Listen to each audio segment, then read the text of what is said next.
कार्तिक मास विचार करने लगी कि हे ईश्वर, क्या होगा, मेरा पति तो 11 की कथा।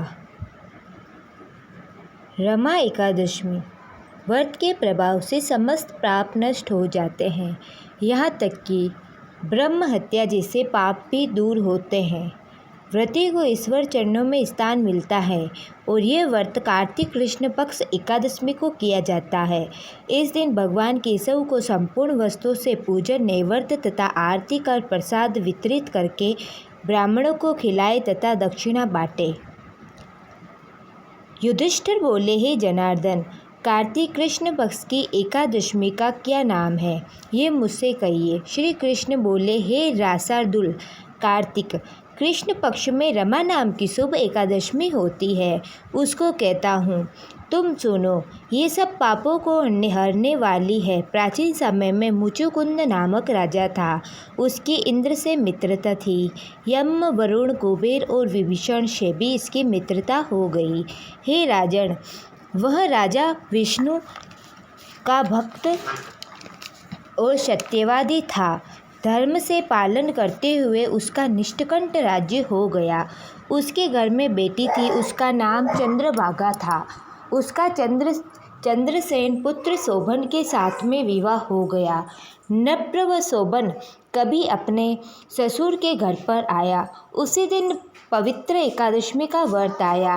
व्रत का दिन आने पर चंद्रभागा विचार करने लगी कि हे ईश्वर, अब क्या होगा, मेरा पति तो बहुत निर्बल है, वह सुधा को सहन नहीं कर सकता और मेरे पिता का शासन तो बहुत कठिन है। दशमी को डोरी पिटवा देते हैं कि एकादशी के दिन भोजन नहीं करना चाहिए। डूम डुमिका का शब्द सुनकर शोभन अपनी स्त्री से बोला, हे कांते, अब मुझे क्या करना चाहिए। शोभने, जिसके करने से मेरा जीवन नष्ट न हो, ऐसी भिक्षा दो। चंद्रभागा बोली, हे विभु, मेरे पिता के घर में कोई भोजन नहीं करता, हाथी, घोड़े तथा पशु भी नहीं खाते। हे कांति, यदि तुम भोजन करना चाहो तो तुम घर से चले जाओ। शोभन बोला, तुमने सत्य कहा, मैं व्रत करूंगा, जो भाग्य में लिखा होगा वैसा ही होगा। इस प्रकार भाग्य का विचार करके उसने उत्तम व्रत को किया।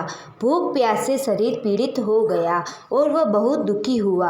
वह व्याकुल हो रहा था। सूर्य अस्त हो गए व रात्रि वैष्णव मनुष्य को हर्ष बढ़ाने वाली हुई।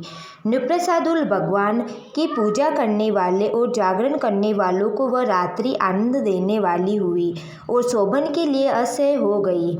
सूर्योदय के समय शोभन की मृत्यु हो गई।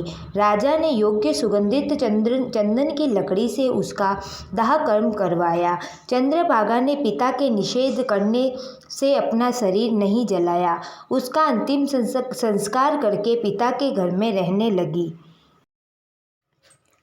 हे नृपश्रेष्ठ, रमा के व्रत के प्रभाव से मंदराचल के शिखर पर शोभन को बहुत रमणीय देवपुर मिला।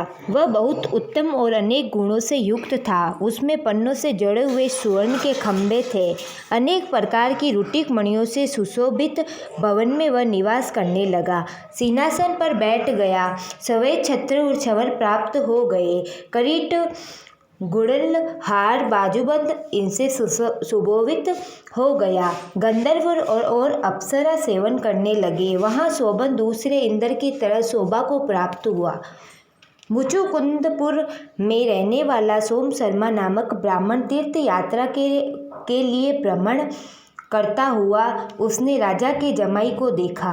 वह उसके पास गया। उस शोभन ने शीघ्र सिंहासन से उठकर ब्राह्मण को नमस्कार किया और अपने ससुर की क्षमा कुशल पूछी और अपनी स्त्री चंद्रभागा तथा नगर वासियों की कुशल पूछी। सोम शर्मा बोले, राजन, तुम्हारे ससुर के घर में कुशल है, चंद्रभागा सकुशल है और नगर में स्वर्थ कुशल है। हे राजन, आप अपना कुशल वृतांत कहिए। हे राजन, ये विचित्र नगर आपको कैसे मिला, सो कहिए। शोभन बोला, कार्तिक कृष्ण पक्ष में एकादशी होता है। हे द्विजेंद्र, उसका उपवास करने से यह स्थिर पुर मुझको मिला है। हे द्विजोत्तम, जिस तरह अटल हो जाए ऐसा यत्न कहिए। ब्राह्मण बोला, हे राजेंद्र, यह स्थिर क्यों नहीं है और अटल किस तरह होगा, वह मुझसे कहिए, मैं उसका निश्चय करूँगा। शोभन बोला, हे विप्र, मैंने ये व्रत सदापूर्वक नहीं किया,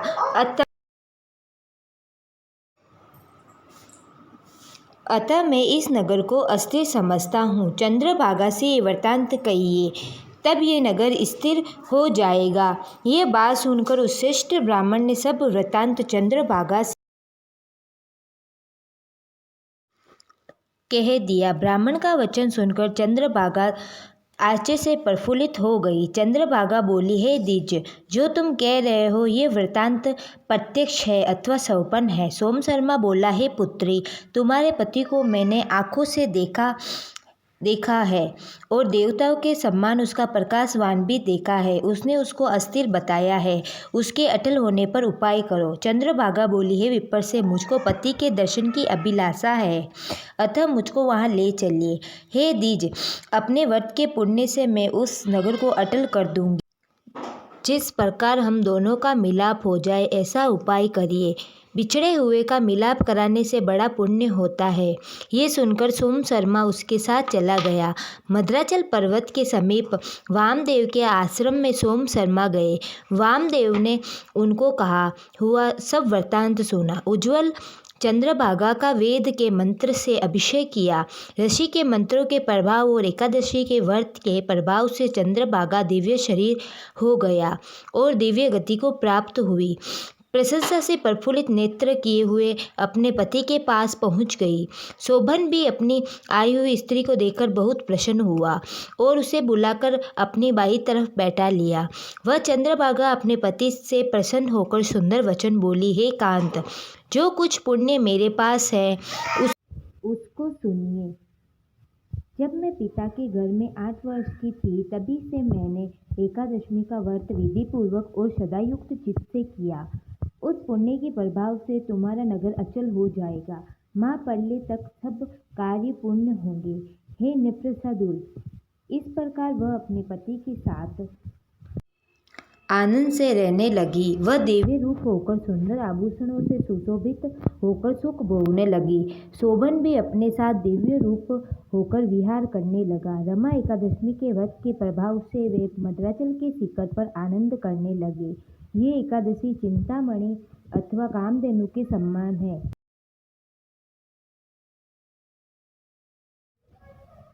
जो उत्तम मनुष्य इस व्रत को करते हैं और दोनों पक्षों की एकादशी का व्रत करते हैं, निसंदेह उनके ब्रह्म हत्यादि पाप नष्ट हो जाते हैं। जैसे एकादशी शुक्ल पक्ष की है, वैसे ही कृष्ण पक्ष की भी है।